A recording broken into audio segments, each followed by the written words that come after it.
How's it going? I'm Jared Gillis. Welcome to another All About RVs. Today, I'm heading over to Flex Armor, the lifetime warranty system for your roof. I want to see what the most vulnerable places on our roof are, the most likely to leak. I also want to test the limits of the durability of it and what are they doing to be able to give a lifetime warranty on their roof. So let's not waste any time. Let's get right into it.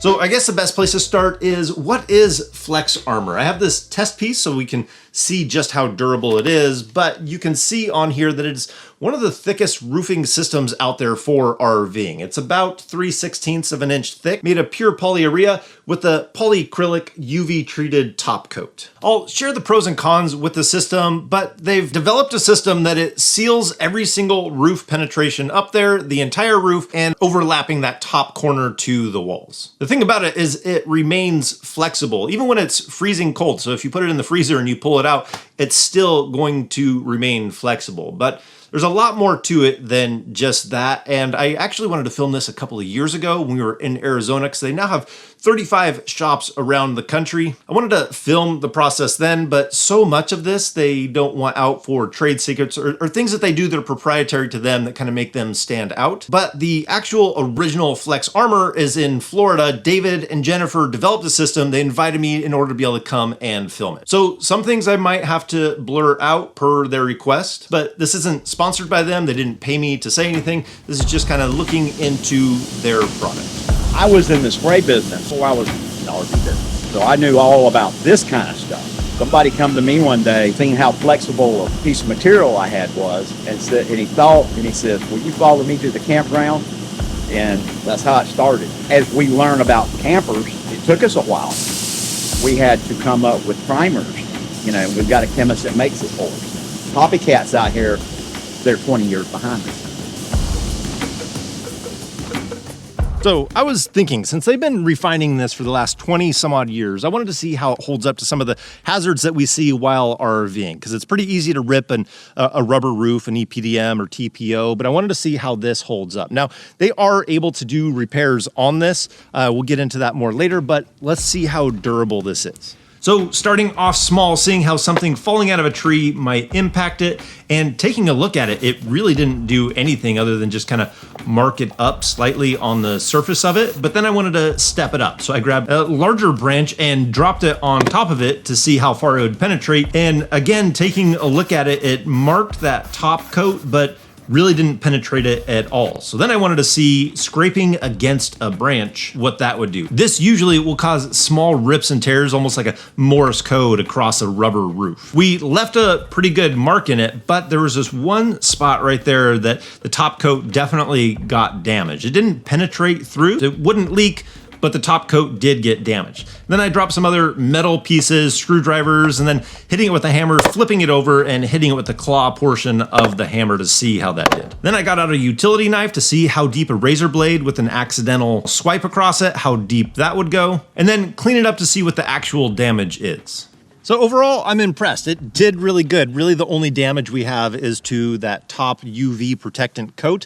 None of these would have been penetrating leaks that would have caused damage to the actual RV. Even the razor blade, when you look at it on the edge, it wasn't even close through getting through the coating. You can cut through it, but it does take some effort. And they did say you can touch up the top coat. You don't have to go in to have the top coat touched up. They can give you a little sample and you can touch up spots like that if you had them and you wanted to touch it up. Because you can see some of these scrapes. I was pushing pretty hard and it left a mark, but really that's just aesthetic there.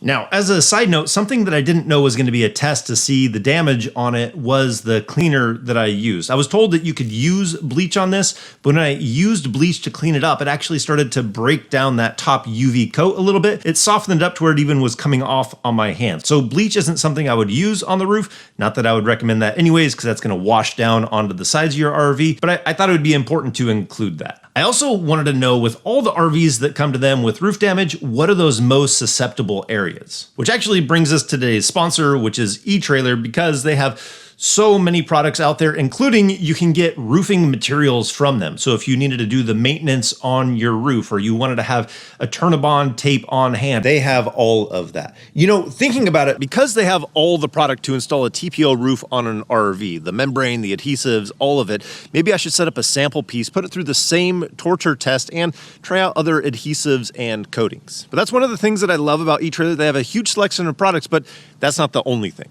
And just as important, they have over 100 US-based customer service support. So if you had a question or you were looking at a certain product or needed some advice, they have the support team behind them to get those questions answered. So be sure to check out the link down in the description to eTrailer. But now let's get some of those questions answered of what are the most susceptible areas on the RV roof that tend to leak. Because what happens with a lot of times with the most damage you see will be on the flatter roofs because, and this is why that corner leaked out. You got this trim, they put a whole bunch of caulking, it makes a little pool right here. Well, caulking is just meant to repel water, not sit underwater. Yes. So whenever you have low corners, that's usually where that's the most common.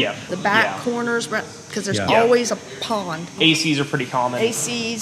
Skylights crack very often and people don't realize it because it can crack near where the caulking line is and you don't see it unless you get up close. The front transition point is pretty common. So if you're like me and you have the original roof on your RV, it's nice to have that little bit of information to really hone in on those critical areas that often leak on RVs. It's important to remember to always check just about every penetration that's up there on the roof and all your seals, because usually the rubber roofing, the TPO that's up there, is going to last a really long time, and the areas that do leak are those penetrations. Everything that they mentioned was somewhat of a seam on the RV. And one of the big reasons people go with the Flex Seal system is you no longer have seals and seams to check. But let's take a look at the pros and cons of having Flex Armor on the roof, because their system is different. I mean, right out the gate, they only do this indoors, so you have to go to their location and their setup, which is a pro and a con. When you're scheduled to do it, you know that you're going to have your RV indoors. So if you did have a leak, they're going to be able to still open it up and get it to dry out. And if it's raining outside, they're still going to be able to work on your RV. And when you see their setup, you can see why they do it in their shops. The equipment is quite extensive. The machine, just in order to be able to spray the product, is $50,000. It heats the material up to 160 degrees, mixes the two, part A and part B, at the point of the gun. So it has to heat that all the way through all of their hose. And then when it gets sprayed on, it continues heating up to close to 200 degrees and dries within almost 6 seconds. It takes longer to fully cure, but you can touch it in just about 6 seconds. But in all that, they can control the environment that the RV is in for the spray conditions that they want. It's going to be best for the system. And this is different than the spray-in bed lining for trucks. When you don't have the right material and the right primers, the end result is disastrous.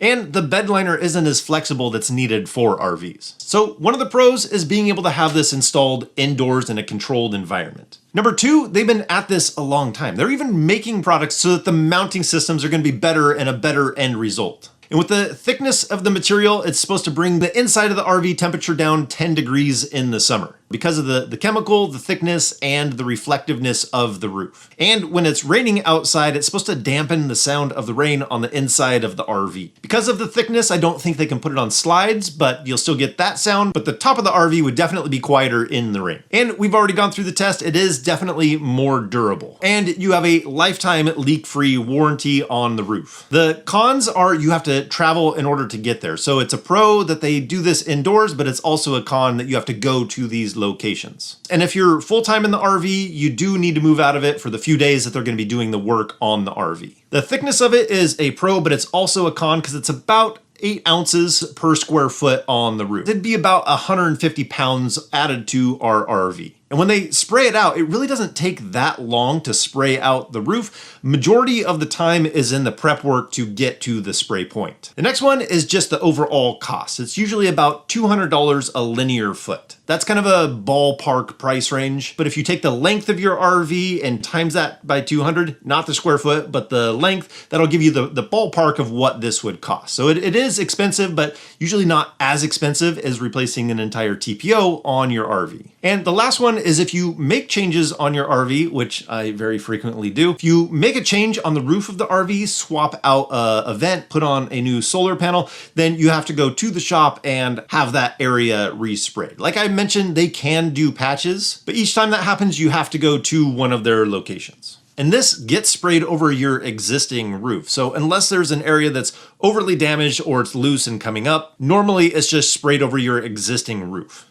So overall, you can see this is an exceptional roof. They're aiming to be the thickest and most durable roof out there, and I think they've definitely hit that target. And they've been doing it long enough that they have the track record behind them so you can see exactly what you're getting. So I think that's gonna do it for today. I hope you guys enjoyed this. Hope that it helped you out seeing the pros and the cons with going with a roof system like this. So as always, if we don't see you on the road, hopefully we'll see you next video. Take care. My wife just watched the video. She was like, I was wondering what that was in the freezer. It's because I wanted to see how flexible it was when it was freezing. But you might be wondering after seeing that why we didn't do the upgrade on our roof. Because they actually did reach out and offer to put the roof on our RV. And we were on the schedule, we were going to do it, and then we backed out for really kind of mainly two reasons. Number one is we do a lot of upgrades. And if we do that on the roof, it does limit the process of me doing upgrades to the roof. And those are things that I'd love to be able to share with you. Number two, I thought it might taint me in the way that I approach the review. And I wanted to look at this as a review and look at other roof systems too. So that to say, we ended up passing because we didn't want it to limit us and didn't want it to affect us. So I just thought I would add that in case you were wondering why we didn't do it to our roof. That's really why. We'll catch you later. Bye.